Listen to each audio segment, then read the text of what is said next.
I would like to thank Ukraine's Minister of Defense, Alexei Reznikov, for joining us again today. We value your presence and are looking forward to hearing your thoughts here shortly. So now please let me introduce Secretary of Defense Lloyd Austin to deliver opening remarks. Mr. Secretary. Thank you, Celeste. Good morning, everyone.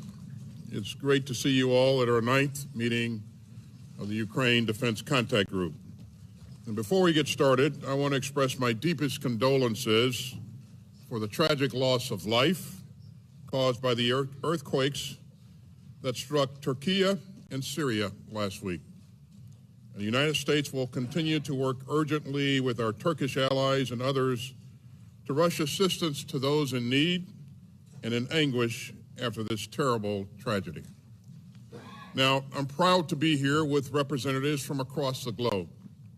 And we're here to reaffirm our resounding support for a free and sovereign Ukraine. Nearly 1 year ago, Putin began his unprovoked and indefensible invasion of Ukraine. Putin thought that in a matter of days, his forces would seize Kyiv and overthrow Ukraine's democratically elected government. And he thought that the international community would just live with it. As President Biden said last week in his State of the Union address, Putin's invasion has been a test for the ages and a test for the world. Ladies and gentlemen, we've responded by standing up for our shared values of sovereignty and freedom. And we've risen to this challenge with unity and resolve. We've moved out with urgency, the urgency that the moment demands. And time again, it has mattered that we delivered on what we promised to Ukraine. Russia did not prevail, Kyiv did not fall, and Ukraine's friends did not falter.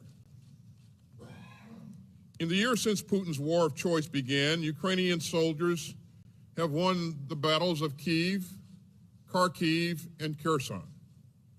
They've pushed back invading Russian forces with javelins and stingers and other systems donated by the countries in this room.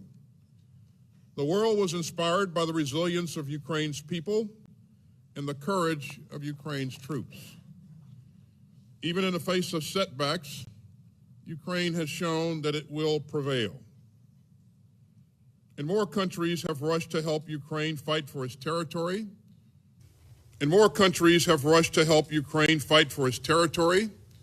Its sovereignty, and its freedom. And your presence here just proves that countries of goodwill from all around the world continue to step up and to ensure that any setbacks are only temporary. And together, this contact group has made it clear that we will support Ukraine's fight for freedom over the long haul and help Ukraine hold and advance during the spring counteroffensive. With unity and urgency, we will again deliver the support that we have promised to Ukraine. We will put capabilities into the hands of trained Ukrainian forces so that they can be integrated together on the battlefield. Now, we know how to do this. Last April, we held our first contact group to coordinate our contributions to Ukraine, and these meetings continue to embody the unshakable, enduring support for Ukraine from all over the world. This contact group stands as a testament to our unity. Unity of purpose, unity of effort, and unity of values. None of us could have accomplished this much alone. But together we have committed nearly $50 billion in lethal assistance to Ukraine since the start of Russia's all-out invasion last February 24th. And our coordination is making a real difference in real time. The United States, Germany, and the Netherlands are working together to provide Patriot air defense systems to Ukraine. France and Italy are working to provide a SAMP-T air defense system. And a consortium of countries, including Germany, Poland, Canada, Portugal, Spain, Norway, Denmark, and the Netherlands, are working together to provide Leopard battle tanks to Ukraine. For more armored power, the United States, the Czech Republic, and the Netherlands are jointly providing more than 90 T-72 tanks. This is in addition to Poland's latest donation of T-72s. The UK has provided a company of Challenger main battle tanks and has worked with several countries to source more ammunition for Ukraine's defenders. And we're working together on training for the Ukrainian armed forces through bilateral and multilateral training initiatives like the European Union's military assistance mission. All of these donations and joint initiatives flow from our unity and our resolve. But we still have much more to do together, and we must intensify our focus. Ukraine has urgent requirements to help it meet this crucial moment in the course of the war. And President Zelensky underscored Ukraine's need for more equipment at our last meeting in Ramstein. So we're fortunate to be joined again by my good friend, Ukrainian Minister of Defense, Oleksiy Reznikov. And Oleksiy, thanks for your leadership and for joining us again today in person. Let me also welcome Ukraine's Deputy Chief of Defense, Lieutenant General Moishuk. It's great to have both of you here with us, and your presentations will help us sharpen our focus on the situation on the battlefield and Ukraine's most critical needs. Of course, it isn't just our goal to provide equipment, it's to provide full and lasting capabilities. So today we'll continue talking about integrating and synchronizing our support so that Ukraine has combat-credible capabilities that matter and endure.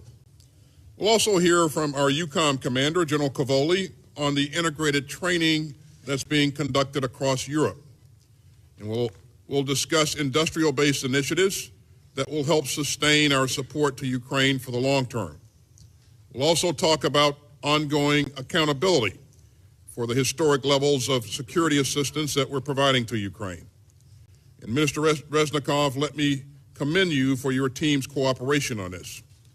Ukraine is committed to making sure that the equipment we're providing gets to Ukraine's defenders on the front lines.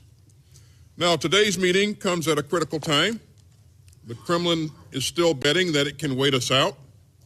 But 1 year on, we are as united as ever. And that shared resolve will help sustain Ukraine's momentum in the crucial weeks ahead and help Ukraine travel the challenging road that lies beyond. And looking around this room today, I know that our unity will only grow. We all understand the stakes in Russia's war of choice. This isn't just about Ukraine's right to live in peace and security. It's also about the kind of world that our children will inherit. None of us want to live in a world where autocrats can assault their peaceful neighbors, trample their borders, and bombard their people. So we've come together to stand up for a world where rules matter, where sovereignty is respected, and where civilians are protected. Now, let me pause for a moment while our friends in the media depart, and then we'll hear from our Ukrainian colleagues. Thank you very much.